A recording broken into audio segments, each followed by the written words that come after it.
ఈ రోజే డౌన్లోడ్ చేయండి, మీ ఫేవరెట్ షోస్ చూడండి. అనుకోని ప్రమాదాలు సహజమే. పాపం పెద్దమ్మ నిప్పుల గుండం తొక్కుతానని మొక్కుకుంది.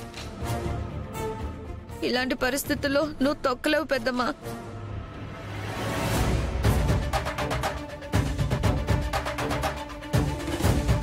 అయ్యో లేదు చారు, నేను కాసేపాగి నిప్పుల గుండం తొక్కుతాను.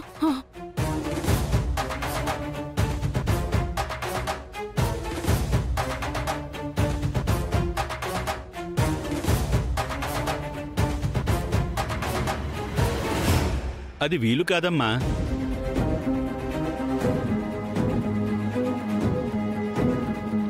నెత్తురు కారుతున్న కాళ్లతో నిప్పుల గుండం తొక్కడం శాస్త్రానికే విరుద్ధం.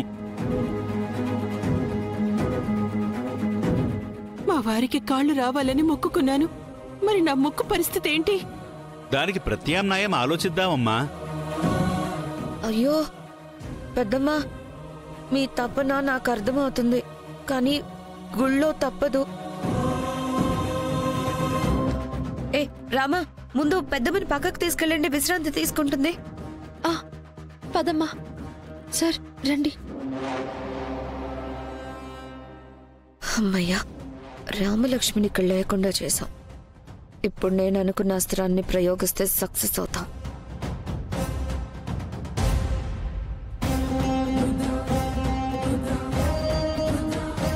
పాపం పెద్దనాన్న కోసం నిప్పుల గుండం ఏర్పాటు చేసింది పెద్దమ్మ. తన మొక్కు తీరితే బాగుండని అనిపిస్తుంది. పూజారి గారు, ప్రత్యుమ్నాయం అని అన్నారు కదా, నేను తొక్కచ్చా? రక్త సంబంధీకులు ఎవరైనా చేయొచ్చమ్మా. చూషో, నా కళ్ళుంటే నేను చేసేదాన్నే. అయినా నాది రక్త సంబంధం కాదు కదా, నేను తొక్కినా ఉపయోగం లేదేమో. ఇంకెవరైనా ముందుకు రండి.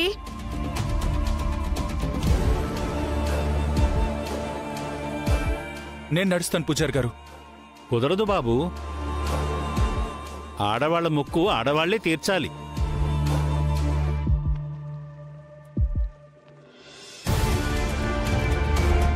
అయ్యో ఆద్య, నువ్వు నడవగలవా?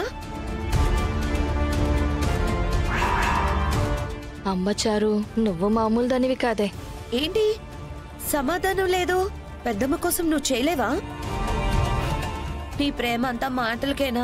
నిప్పుల గుండం నేను తొక్కుతాను.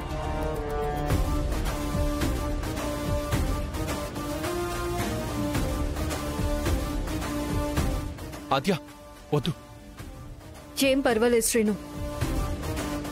పెదనాన్న పెద్దమ్మల కోసం నేనిది కూడా చేయలేకపోతే నేను వాళ్ళ అమ్మాయిగా ఆ ఇంట్లో ఉండడంలో అర్థమే లేదు.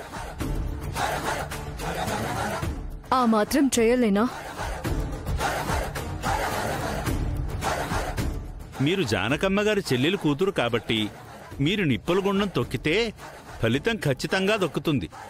నువ్వు సిద్ధంగా ఉండమ్మా.